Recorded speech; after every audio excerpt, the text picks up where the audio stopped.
Le contrôle technique moto, mais auto aussi. Je vais t'expliquer aussi 2-3 trucs que t'as pas bien pigé quand tu passes juste ton véhicule au contrôle technique. Il y a un truc que t'as pas bien compris, c'est tout ce qu'il y a derrière. Le contrôle technique, c'est pas pour ta sécurité, ça n'a jamais été, ça le sera jamais. Je vais t'expliquer tout de suite pourquoi, et j'ai gratté un petit peu en dessous. Tu vas voir qu'on trouve du pétrole très très vite. Rappelle-toi des directives européennes. Celle-là. Eh ben cette directive, la France, depuis 2014, avait fait mine de pas s'y intéresser plus que ça, n'avait pas du tout de problème avec ça, ils s'en foutaient complètement, ça les intéressait pas. Puis d'un seul coup, dis donc, ils sont redevenus européens. Alors ça, c'est miraculeux.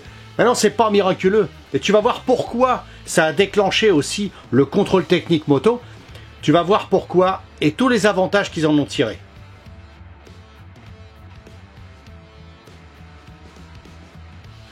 Et oui, la France a redécouvert l'amour de l'Europe quand des sociétés européennes sont arrivées à grands coups de talbin en disant on va investir, mais il y a des petits problèmes, faut passer les contrôles techniques. Eh oui, parce que ces grosses entreprises-là, tu les connais et tu vas voir qui c'est. Alors qu'est-ce qu'il faut chercher dans une enquête? À qui profite le crime? Eh ben ces entreprises européennes, c'est Decra, c'est Veritas, etc. et consorts. Et oui, et ces gens-là, quand ils ont voulu investir en France, ils ont bien compris qu'il fallait trouver des talbins là où il fallait en trouver. C'est-à-dire, qu'est-ce qui manquait en France, qui aurait pu rapporter? Les motards.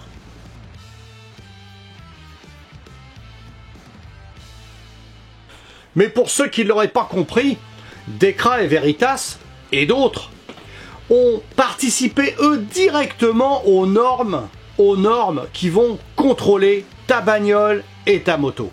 Pourquoi? En fait, c'est un énorme conflit d'intérêts, surtout pour ces gens-là. Eh ben oui, qu'est-ce qu'ils ont fait? Eh ben ils ont dit, tiens, on va vérifier si le pneu est comme ci ou comme ça. Et puis le constructeur, lui, il dit, tu peux mettre plusieurs montes de pneus, par exemple, c'est pas un problème. Ah, Veritas et Decra, ils ont dit, non, parce que ça va nous faire une perte. Ils vont pouvoir mettre n'importe quoi comme pneu. Alors on ne pourra pas les faire les recaler au contrôle, ça va pas aller. Alors qu'est-ce qu'ils ont fait? Eh ben ils ont établi des normes eux-mêmes, en collaboration avec eux-mêmes. Ils ont demandé à personne, et ça n'a gêné personne en France.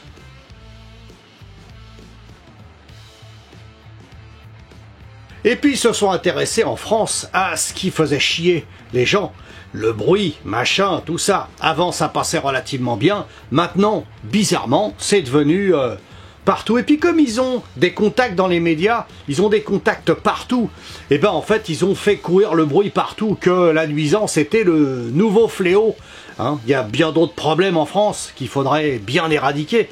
Mais non, on va s'accrocher à ça parce que ça rapporte de l'argent. Le reste des fléaux, ça rapporte que dalle.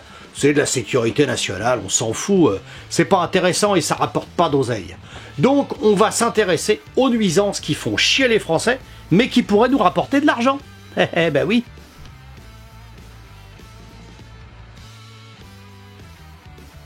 Et puis, pour rajouter aussi à tout ça, eh ben ils sont intéressés aux associations pseudo-écolo qui militait pour le contrôle technique moto. Et pourquoi il faisait ça?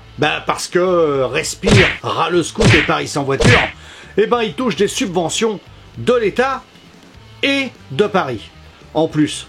Et puis pour couronner le tout, le porte-parole de Râle-Scoot, tous ces mecs-là, ils bossent pour des boîtes qui font des vélos électriques. Ben oui les gars, évidemment, ça peut pas être quelqu'un qui est complètement en dehors du coup, qui serait honnête. Non, c'est des gens malhonnêtes, c'est de l'escroquerie.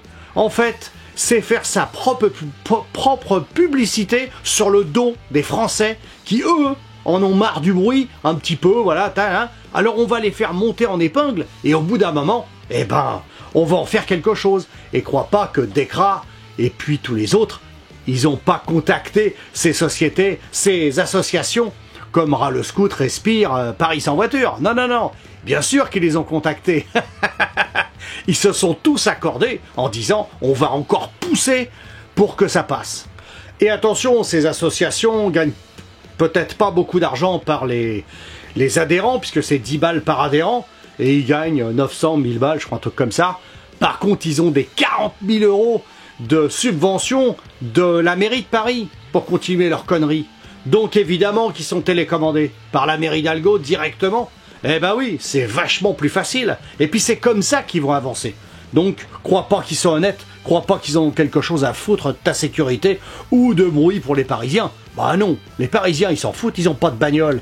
C'est les gens qui vont bosser sur Paris qui en chient. Et puis dans les grandes villes, tu me dis ah, je suis pas sur Paris, je m'en fous. Ouais, mais si t'es à côté d'une grande ville, c'est pareil. Tu vas en prendre plein la gueule et au bout d'un moment tu pourras plus rouler. Et ils vont t'obliger à passer à quoi? À l'électrique.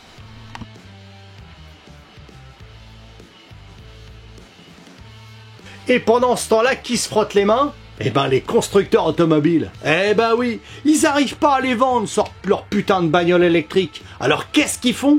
Eh ben en fait, en poussant comme ça, ils se disent que comme les motards sont plus trop solidaires sur certains points, les mecs qui vont bosser tous les jours, c'est pas la mentalité motard, tu vois, c'est pas des passionnés de moto comme nous on l'est. Eh ben non, eh ben toute cette population-là, ils vont se l'approprier pour pouvoir les mettre à la bagnole électrique. Eh ben oui, ils arrivent pas à les vendre. Alors t'as vu, sur les pubs à la télé, ils te balancent 8000 boules pour que t'en achètes une. Tu t'imagines? 8000 boules, ils te donnent pour que tu l'achètes cette putain de bagnole électrique. Te dire s'ils sont comme ça. Ça ne se vend pas. La moto, je t'en parle même pas. Moto électrique, néant. C'est un groupuscule. J'en ai eu sur la chaîne qui m'ont jacté. Ils ont même plus répondu après. C'est un groupuscule, voilà. C'est 2-3 mecs qui sont là.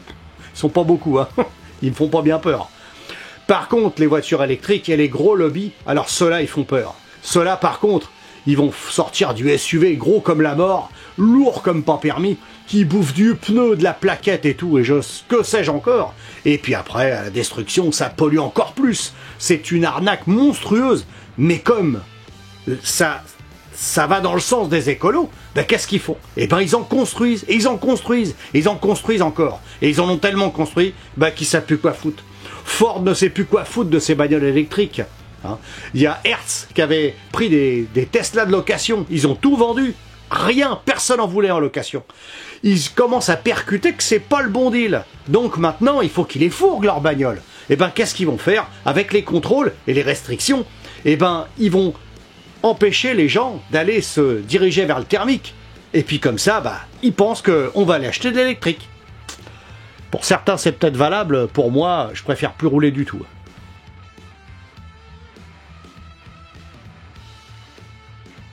Et on va plus loin. Il y a un truc que t'as pas percuté, que t'as pas vu. Il y a un vrai fléau qui bouffe la France et qui bouffe les gouvernements, qui bouffe les décideurs. C'est les cabinets de conseil. Les cabinets de conseil, c'est une mine d'argent. Hein. Pour ces gens-là, ils gagnent un fric pas possible à dire des conneries grosses comme eux. Les cabinets de conseil sont des escrocs, et de vrais escrocs. Et on dirige la France avec ces gens-là, avec ces gros escrocs-là. Et ces mecs-là, ils vont dire au gouvernement, faut faire comme ci, faut faire comme ça. À coût de 100 millions, 200 millions d'euros pour un petit rapport de 3 pages. Hein. Débile. Et ça, on continue de payer ces gens-là. Hein. Les scandales des cabinets conseils, hein, je ne vais pas te refaire l'histoire de la France hein, avec notre ami Macron qui a pris n'importe qui pour se donner des conseils en conneries, qu'on ne servait à rien d'ailleurs parce que après ça s'est terminé au tribunal. Et puis, comme les conseils c'était de la merde, hein, les conseilleurs sont pas les payeurs. Hein. Moi, je suis pas très intelligent, mais au moins là, il y a des preuves concrètes. Hein. On le voit bien que c'est de la couille. Alors, qui se cache derrière les cabinets de conseil? Bah, c'est Apave, Veritas, tous ces gens-là. Eh ben, ils ont des cabinets conseils. Ils sont télécommandés par les cabinets conseils. Et on va leur dire, ces gens-là, qu'est-ce que t'en penses? Tu pourrais pas me pondre une petite truc, là, pour dire une obligation de faire ci ou ça? Ça nous permettrait de contrôler ces gens-là de ce côté-là, et puis d'emmancher les autres. Eh ben, c'est exactement ce qu'ils ont fait pour le CT. Auto et moto, les deux. Et ça a le même impact, sauf que pour la moto, on est vachement moins nombreux. Alors finalement, il faut les maraver plus si on veut gagner plus d'argent. Et c'est ça. C'est là que ça devient bien pourri. Mais tu vas voir que ça s'arrête pas là. Les cabinets conseils, non seulement c'est de la merde, mais en plus ils sont impliqués dans plein de scandales. Plein. Tous tous les cabinets conseils français qui ont été là médiatisés, c'était pour des scandales. Alors évidemment, quand tu as ces gens-là au gouvernement qui commencent à donner des ordres à tout le monde et dire faut faire comme ci, comme ça, ils n'y connaissent rien. Tout ce qu'ils voient, c'est leur intérêt. C'est des conflits d'intérêts permanents. L'argent investi là-dedans, elle est investie pour en regagner derrière. C'est pas pour ta sécurité, c'est pas pour être bien. Il y a même les DECRA a été même pas cité dans certains trucs parce qu'ils ont tellement divisé leur conseil et leur machin que DECRA il a réussi à se mettre en dehors. Mais pourtant il y a eu quelques bruits comme quoi, des petits bruits comme quoi, il ferait un petit peu des contrôles comme ça, hop, juste pour encaisser du fric et sans jamais rien contrôler. Eh oui, parce qu'il n'y a pas que l'auto et la moto, il y a l'industrie aussi. Ils font des contrôles pour beaucoup d'autres choses. Eh ben oui, l'aviation, etc. Après, on s'étonne, on se prend des avions sur la gueule. Je sais pas, peut-être que Boeing, peut-être que Boeing, ils avaient fait partie. C'est peut-être pour ça qu'ils les ont pris sur la tronche.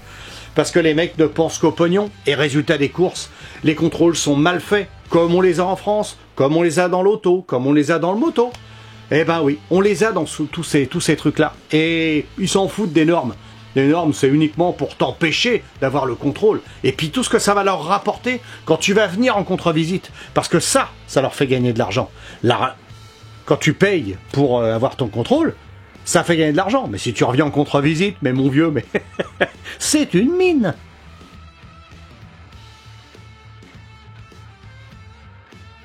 Et pense à un truc très important. En 2035, la fin des thermiques neuves. Il n'y a pas un moment où tu réfléchis plus que ça? Eh ben, il faudrait. Parce que les constructeurs ont du mal à fourguer leurs électriques, comme je l'ai dit avant.